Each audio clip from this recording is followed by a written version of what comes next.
They thought she was just another quiet girl until she turned around, stared them dead in the eyes, and did something no one in school had ever dared to do before. They laughed when she walked into class with those old sneakers and a hoodie, 2 sizes too big. A transfer student from a broken district where schools had more security guards than teachers. But what no one knew, especially the bullies who ruled that hallway like it was their personal jungle, was that beneath that silence, that nervous glance, that tucked down head, lived a storm that had been waiting to break loose.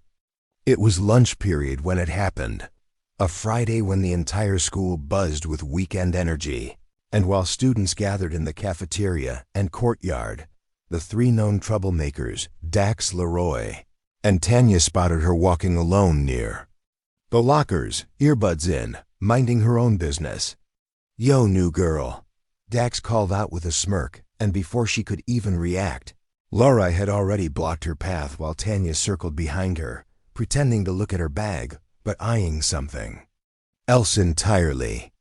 "Nice pants," Tanya mocked, yanking at the back pocket, and when she turned with confusion, Dax grabbed the waistband, trying to humiliate her in front of the others trickling out of class. Gasps echoed down the hallway, some students laughing, others frozen in awkward disbelief, but then everything changed. The earbuds dropped, her eyes rose. Her voice, cold and sharp, cut the noise like a blade. "Don't touch me again." Dax snorted, stepping closer like a predator, but she didn't flinch. In one fluid motion, she grabbed his wrist, twisted, and slammed his hand against the locker so hard the metal echoed like thunder. Leroy lunged, but she ducked and drove her knee into his gut with precision that shocked even the gym coach watching from the far end. Tanya tried to run, but the new girl was faster, grabbing her by the backpack strap, spinning her into the wall where she crumbled to the ground, breathless. Silence consumed the corridor. Phones were out. Everyone had seen it. She stood over them, breathing hard but not panicked, like someone who had done this before. And she had. Turns out, back in her old school, self-defense wasn't optional, it was survival. She looked around at the stunned crowd and said loud enough for everyone to hear, "If anyone else thinks I'm weak, try me." The vice principal rushed in, saw the mess, but the video was already live. Millions watched it within hours. New girl wrecks bullies who tried to strip her pants, trended in every feed. Parents were divided. Some wanted her punished. Others called her a hero. But the students? They gave her space, respect, and eventually loyalty. She didn't want fame. She didn't want to be feared. She just wanted peace. But in a school that thrived on chaos, she became the one person who made sure peace was no longer mistaken for weakness. And those bullies? Suspended, humiliated, and haunted by the moment they messed with the wrong girl. Asterisk, the video didn't just go viral, it detonated across every screen in the school, then the district, then platforms far beyond, reaching students, parents, and even self-defense instructors who praised the new girl's control, restraint, and power. But what none of the views or comments showed was what came after. The quiet storm she had to walk through alone once the crowd faded and the adrenaline drained from her bones. Sitting in the principal's office, staring at the floor while administrators whispered heatedly behind the glass, debating whether to expel her or crown her a symbol of strength, she waited, not with fear but with exhaustion, because she knew how this usually went: suspensions for her, lectures about handling things properly, while the ones who started it slipped away behind parent-funded apologies. But this time was different, because someone else had watched that video and decided they weren't going to stay quiet anymore. Brielle, a senior, tall, confident, always admired but rarely vocal, stood up in the next student council meeting and told everyone what she'd seen, what she'd gone through last year when the same 3 bullies had cornered her in the gym storage room and laughed when she cried.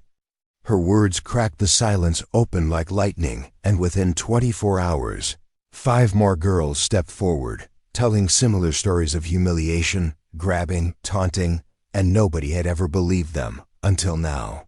Now there was video, there was proof, and most importantly, there was a girl who had fought back in front of everyone, and that gave them courage. The school couldn't ignore the pressure, not with parents calling, journalists asking questions, and students organizing a sit-in, demanding protection for victims instead of punishment for defenders. The principal called her in again, this time with gentler eyes and a softer voice, and told her she wasn't being expelled, that in fact, she was being asked if she was willing to speak at the next school assembly, not just about what happened, but about strength, boundaries, and the right to defend oneself when all systems fail. She agreed, not because she liked the spotlight, but because she knew too well what silence costs. The day of the assembly, she walked on stage to a packed auditorium, teachers, parents, even the local news crew in the back, and she told her truth, not glamorized, not polished, just raw and real, about how in her old school, girls like her either learned to fight or learned to disappear. How no one was coming to save you when the halls were empty and the hands reached too far. How she didn't want to hurt anyone, but would never let someone strip her dignity again. The room was silent when she finished, not out of politeness, but respect, the kind that isn't given, it's earned. When she stepped down, students clapped, not just the quiet ones in the back, but the athletes, the artists, even the popular girls who had once rolled their eyes at her thrift store clothes. The bullies, meanwhile, were officially expelled after more testimonies and security footage surfaced. Apparently, this incident was only the latest in a long trail of ignored behavior. No one protested their absence, and by the time the school year ended, the culture had shifted, not perfectly, not magically, but noticeably. Students spoke up more, teachers paid closer attention, and a new club was formed, STAND, Students Taking Action Not Drama, which she was asked to lead. She didn't say yes immediately, unsure if she wanted to stay involved. But when a freshman came up to her after class and whispered, "Thank you. You made me feel safe," she realized her story wasn't hers alone anymore. It belonged to every kid who'd ever felt powerless and chose to rise instead of bow. And so she smiled, nodded, and took the role, not for fame, not for revenge, but for legacy, for every voice that had been silenced and every step toward a school where fear didn't walk the halls, unchallenged. She never imagined that a single moment of standing up for herself would ripple so far beyond that hallway. But as weeks passed, the weight of her actions began to settle in ways both empowering and overwhelming.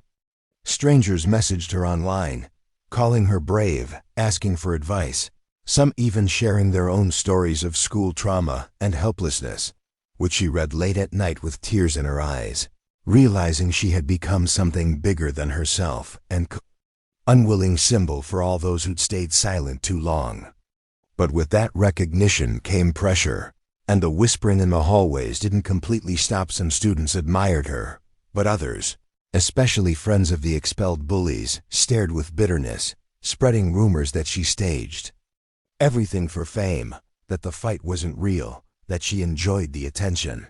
She ignored them mostly, but inside, the anxiety brewed, especially when one day she found her locker vandalized with red paint spelling "fake hero," and, though the principal acted swiftly, calling it unacceptable, she saw how deep the division still ran, how hard change really was.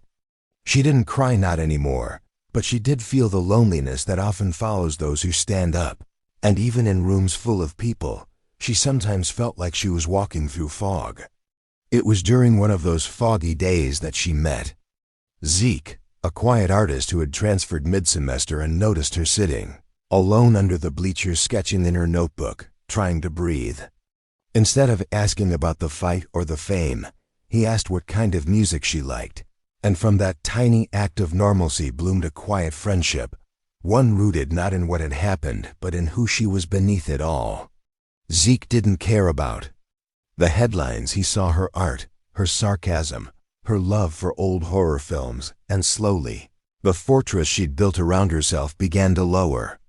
She laughed more, trusted again, and as spring approached, she used her voice not just in assemblies, but in art class murals, painting powerful messages with other students about consent, courage, and community. Her presence alone began to shift how students treated one another subtly, then obviously, until it became cool to speak up, to intervene, to care. By the time summer neared, the school wasn't perfect, but it was different, safer, louder, more awake, and when she stood at the podium for end-of-year awards, receiving a medal not for grades but for bravery and leadership, she looked out at a crowd that had once doubted her and saw not judgment, but pride. And when the applause roared and she locked eyes with Brielle, Zeke, and even the freshmen who once whispered, "Thank you," she understood that real strength wasn't just in fighting back. It was in choosing to rise again and again, even when it hurt, even when it was unfair, until the very walls around you began to remember your voice. Asterisk. Summer break had come and gone, and as the school reopened with fresh posters, polished floors, and a new security protocol, she walked through the entrance no longer as a girl who'd once been targeted, but as someone whose presence now carried a weight she never asked for but learned to carry with silent grace. And though some students whispered her name like myth, and others treated her like a walking headline, she had learned to smile, not out of comfort but control, because by now she understood that power didn't come from being feared, but from the ability to hold your ground when everything tries to shove you down. Returning wasn't easy. Ike had moved away over the summer due to family relocation, and Brielle had graduated, leaving her once again surrounded by unfamiliar faces. But this time she wasn't alone in the same way, because there were eyes younger ones, quieter ones, watching her not with doubt, but with hope, with the quiet desperation of students who had stories they hadn't told yet. And it became clear that her presence was no longer just survival, it was permission for others to exist boldly. One of her first acts that year was proposing a peer advocacy program through the Stand Club, something that paired older students with incoming freshmen, not just to help them navigate school, but to ensure they had someone to talk to, someone who wouldn't ignore the signs of fear or discomfort. The administration, still basking in last year's media praise, agreed quickly, offering a budget and space. But she knew that real change didn't come from approval, it came from consistency. So she and a small group of students, many of whom had once stayed silent like she had, began building something stronger than policy. They built trust. One conversation at a time, and soon enough, people started talking. Not just in private but openly, about harassment, anxiety, even bullying from teachers' topics, once taboo now surfacing like oxygen rising through deep water. She wasn't a counselor, she reminded them often, but she was a listener, and sometimes that was more valuable than anything else. However, progress isn't linear, and change always invites resistance. Midway through the semester, 2 new boys arrived.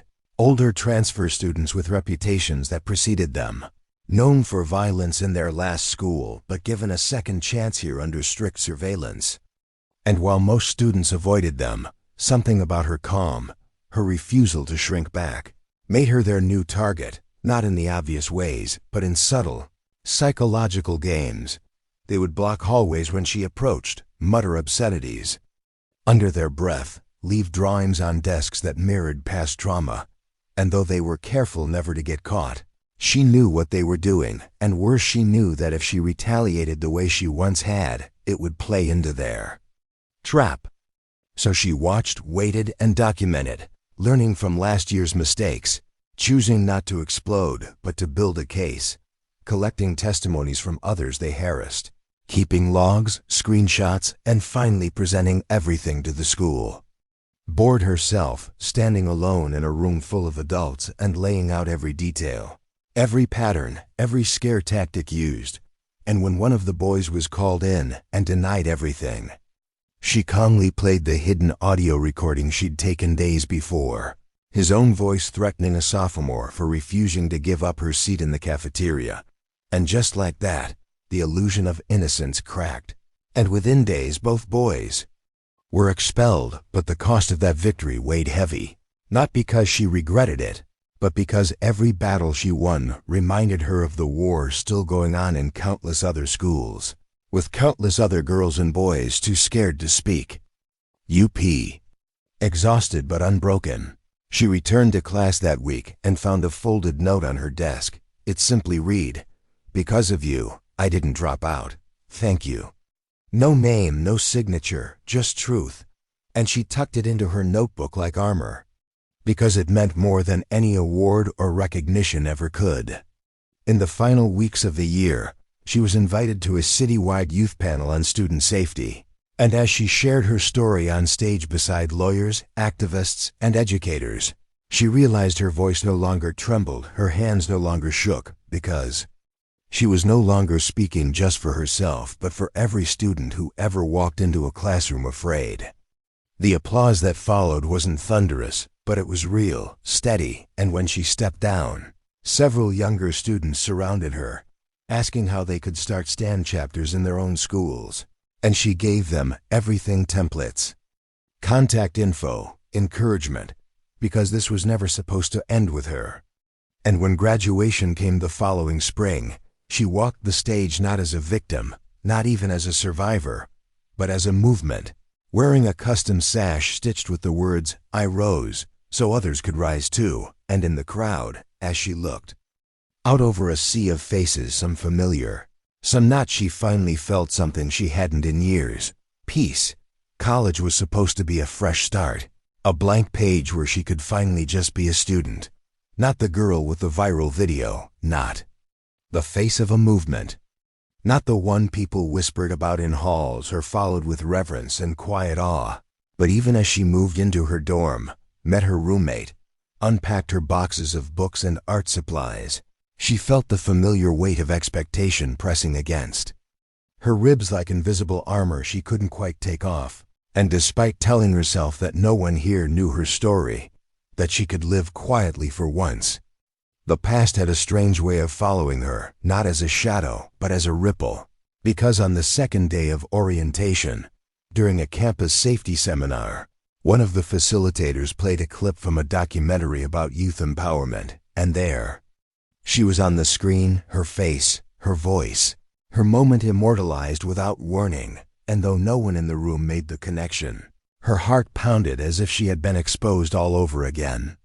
Later that night, as students played music and laughed in the courtyard below her window, she sat on the floor, unsure whether to cry or scream, because she wanted so badly to let go of everything she'd carried for years, but couldn't deny that her story had taken on a life of its own, one that still reached people, even if it exhausted her.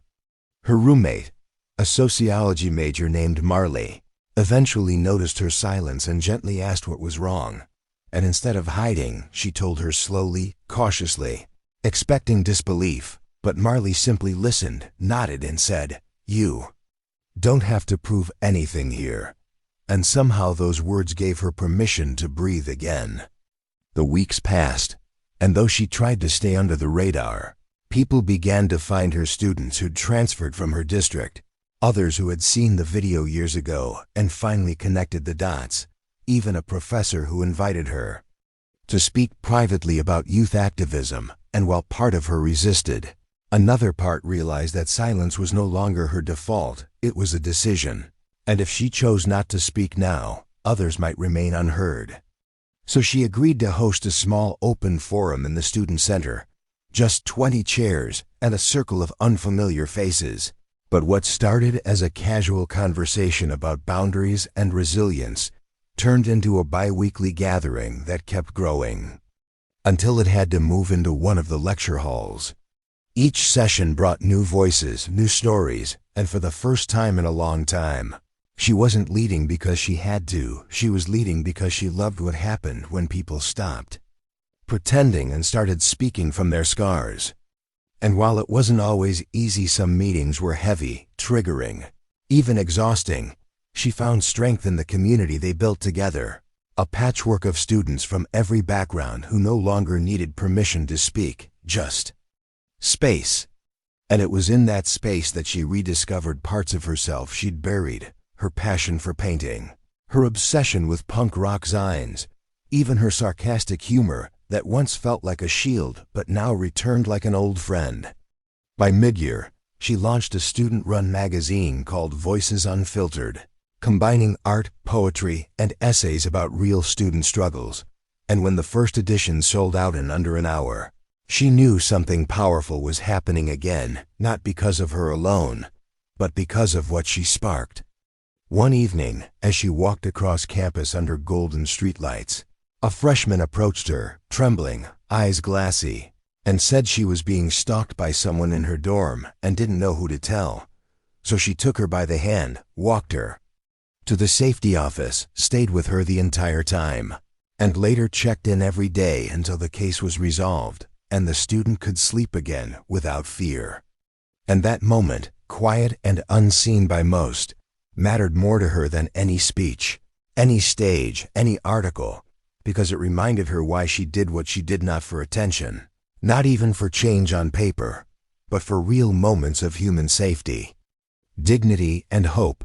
And as spring approached once more, and her inbox filled with offers to speak at conferences, to publish a memoir, to turn her life into inspiration, she smiled, not because she wanted any of that, but because she finally understood that her voice was never about becoming famous.